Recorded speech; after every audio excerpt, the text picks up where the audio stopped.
As President Trump prepares for his high-stakes meeting this week with Vladimir Putin, the world is wondering where Trump will ultimately come down and whether Putin will get his way to occupy big swaths of eastern Ukraine, despite unleashing the bloodiest war Europe has seen since World War II. Now, Trump has yet to slam punishing sanctions on Russia, despite threats to do so by this past Friday, and even suggested that land might be swapped in a new peace deal. But just yesterday, Ukraine's President Volodymyr Zelensky insisted that his country won't cede territory. All as uneasy European leaders met in the UK yesterday with Vice President Vance to press their demands. But it could all come down to Trump, whose relationship with Putin over the years has evolved from warm praise to frustration to now a new openness to cutting a deal. I believe that he feels that he and Russia did not meddle in the election. I will have the horrible war between Russia and Ukraine totally settled. I'll have it done in 24 hours. I've always had a good relationship with Putin. And, you know, he wants to end the war. He's killing a lot of people, and I don't know what the hell happened to Putin. We get a lot of bullshit thrown at us by Putin, for you want to know the truth. President Putin, I believe, wants to see peace, and Zelensky wants to see peace. All right, joining me now are CNN's Kristen Holmes, Zolan Connor-Youngs from the New York Times, and the Cook Political Report's Amy Walter. Nice to see you all. Good morning. I mean, this has to be, you can feel free to disagree, but the biggest meeting, the most important meeting of Trump's second term, right now, maybe even arguably the first term, too. You look back at it, the future of Europe is at stake here, the future of this deadly conflict, the world order, Russia's power in the world. You reported overnight that there's some discussion, perhaps, that Volodymyr Zelensky could be part of this meeting. That seems probably less likely, it seems, reading through this. But you cover the White House, Kristen. What is the expectation going in?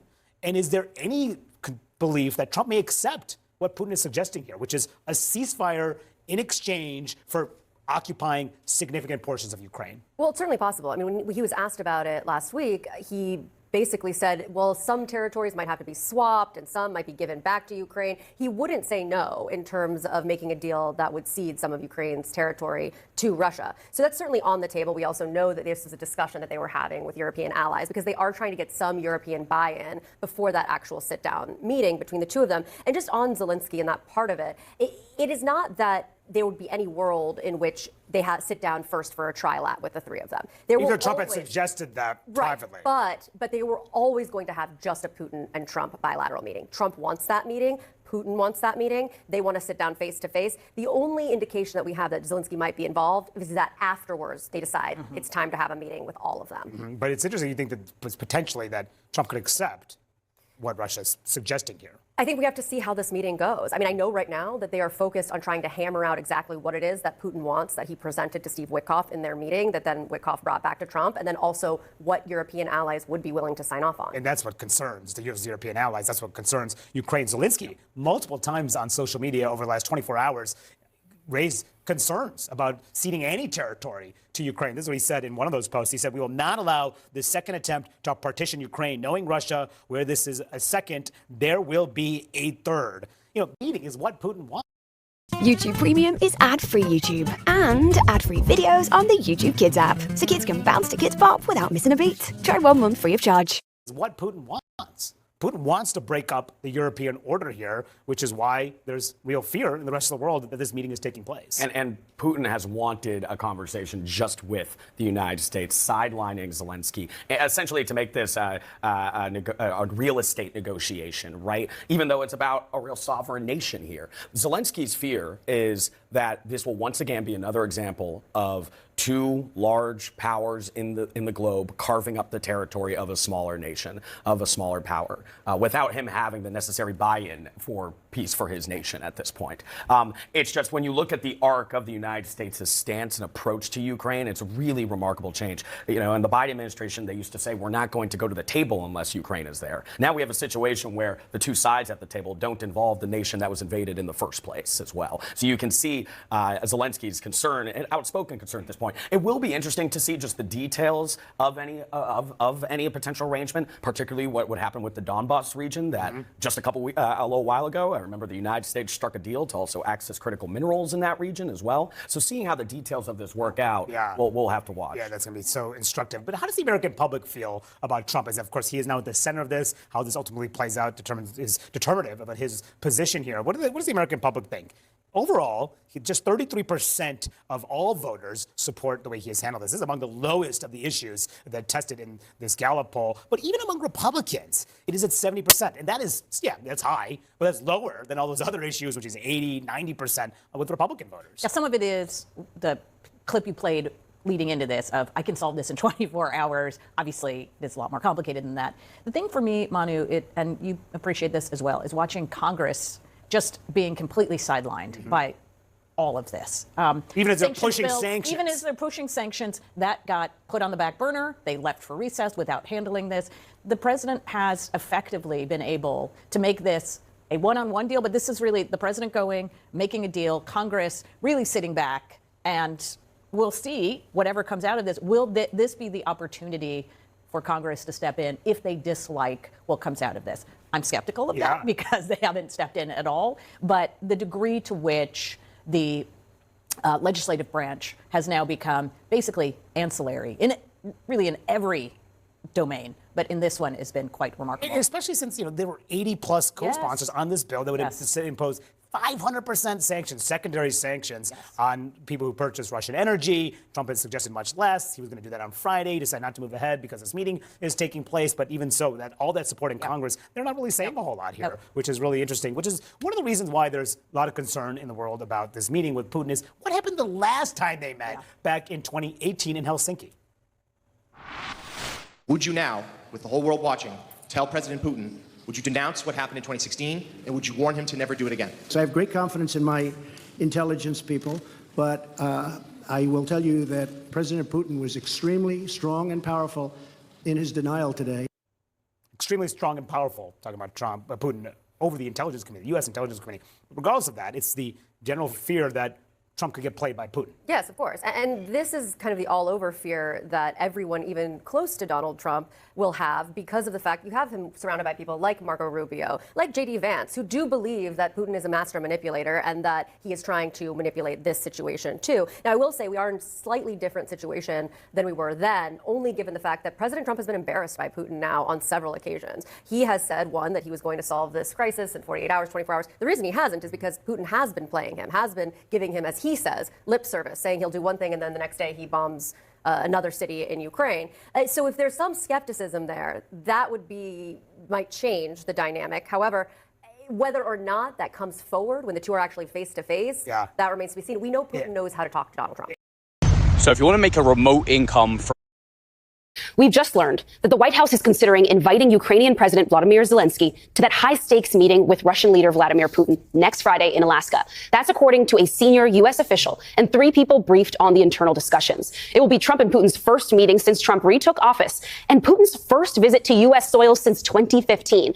And the stakes could not be higher for everyone involved. The New York Times reports, quote, Russia has shown no signs of pulling back in its war against Ukraine. Instead, it has intensified its long-range strikes on Ukrainian cities and attacks across the front line. Remember, Trump promised to end Russia's war in Ukraine on his very first day in office. Here's what he had to say yesterday.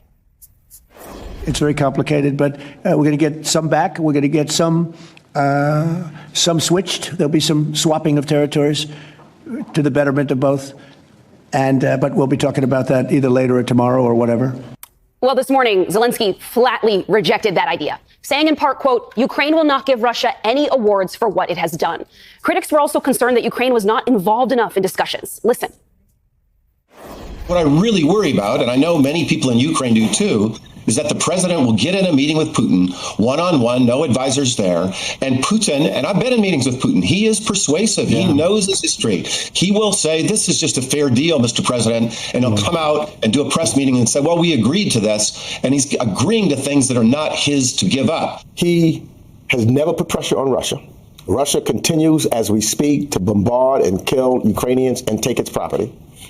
No sanctions. And no weapons given to Ukraine to defend themselves. And then to say that you're going to negotiate a deal with Vladimir Putin without taking into consideration of where President Zelensky is no deal at all. And joining us now is journalist and geopolitics analyst Bobby Ghosh. Bobby, thank you for being here at the table with us this evening. So I remember just a matter of days or weeks ago hearing talk that sanctions could be on the table here. You know, Trump is now angry with Putin. Now we understand he's coming to U.S. soil for the first time in about a decade. What do you make of that fact, this meeting, this summit, and the news now that Zelensky may join them? Well, to use the kind of terms that Trump himself uses, what happened here is that he folded. He made an ultimatum. He gave Putin a deadline that was yesterday. It ran out yesterday. Demanded that Putin change his behavior. Putin ignored him. If anything, he ramped up his attacks on Ukraine, and Trump essentially folded and is now rewarding Putin by giving him an opportunity, a photo op with the President of the United States on American soil. The Zelensky thing, the news just broke, as you guys announced it, that the White House is now considering whether to invite him. I mean, how is this a consideration? This should have been invitation number one. And it's not yet clear, A, that the invitation has gone out, B, that Zelensky is coming, and C, and this is crucial, that Putin will agree to being in the same room as Zelensky. In the past, Putin has rejected that idea. Putin said, I'm not meeting with Zelensky. So these are all balloons that the White House is sending up to try and see. Now, they're responding to not just pushback from Zelensky, but also from very strong pushback from the Europeans, the people who are going to have to live with the consequences of any deal that Trump tries to put out there. President Macron of France said yesterday that you cannot have these discussions without Ukraine being involved, Ukraine being in the room. So Trump is responding to a situation, I suppose, by the very low bar that have been set by Trump's foreign policy in general. I suppose the positive thing is that he is responding to pushback from the Europeans. But that's, as I say, a really, really low bar. I'm not optimistic that anything is going to come out of this. First of all, I'm not 100% certain this meeting is going to take place. And if it does take place, I don't think any needles will be moved. So Zelensky has already said that he rejects any kind of negotiating settlement that cedes land to Russia that has been taken through Russia's territorial aggression. So it seems like the discussion is already at a non-starter even before it starts. One thing that I do find interesting, though, is how Ukrainian public opinion has shifted. And we have some polling that we can show on screen. But from at the beginning, as wars usually start, the Ukrainians wanted to fight till the end and were rejecting any kind of negotiated settlement. Now you see where there is more of a willingness to negotiate, but still the polling shows that Ukrainians don't want to cede any territory either. They're with Zelensky there. So what kind of reasonable middle ground is even possible when both negotiating parties are so far apart? So first and foremost, not only is Zelensky not willing to make a deal, he cannot. The Ukrainian constitution, this is a democratically elected leader of a democratic country. The Ukrainian constitution specifically prohibits giving away territory without the approval of the Ukrainian people. So he would have to take it back to a vote if it came to that. And to your point, it's one thing for Ukrainians to say we want a negotiated settlement, quite another to say we're willing to give up territory. I don't think there's appetite for that at all. You cannot have, throughout history we've seen this, you cannot have any negotiations while the guns are still being fired, while the missiles are still being fired into Ukraine from Russia. So the starting point, and the Europeans have said this all along, the starting point has to be there has to be a cessation of fire from both sides, primarily from the Russian side. The Ukrainians have agreed to that. The Russians simply don't want to. Well, they're doing the exact opposite. They've ramped it up. So before there can be negotiations, the guns have to stop, the missiles have to stop raining down on Ukrainian civilians and Ukrainian cities, and then there can be a discussion about negotiations. Who's going to be there, where it's going to take place, who the negotiators are going to be, who the middlemen are going to be. This is going to be a long and we've seen this over and over again. You know, the most recent example in Europe I can think of was during the collapse of the former Yugoslavia and the long negotiations during the Bill Clinton administration that finally led to a settlement. It takes years for this to take place, but it has to start with a ceasefire. If there's no ceasefire, it's pointless to even talk about this. I have a question about trust here. So the Trump White House is, there's not a ton of trust there. Putin has said he was going to do ceasefires and then not held them. So the Europeans are sort of in there making their need, sort of advocating for Zelensky, but how much does the lack of trust in these two groups really undermine the process? You put your finger on it. Who's going to be the honest broker that brings all these parties to the table? The United States has to have a big role. The United States has bankrolled to a substantial extent Ukraine's resistance to the invasion, both in terms of arms and diplomatic cover, as well as economic support. So the United States has to be in the room. But can the United States, under this administration, can it play that role of an honest broker? And the short answer is no, it can't. The Europeans don't trust America to play that role. The Ukrainians don't. And frankly, neither really do the Russians. So it has to be somebody else. Who that somebody else is, we don't know yet. Can it be a multilateral organization, the United Nations, something like that? It could be. In the past, there's been some suggestions that these discussions could take place in a neutral place. So in Dubai, in the UAE, and maybe the Emiratis play a role there, or the Qataris play a role there. We'll get to that again, but it has to start with a ceasefire. It has to start with all the sides agreeing that while the negotiations are taking place, they'll stop being at war.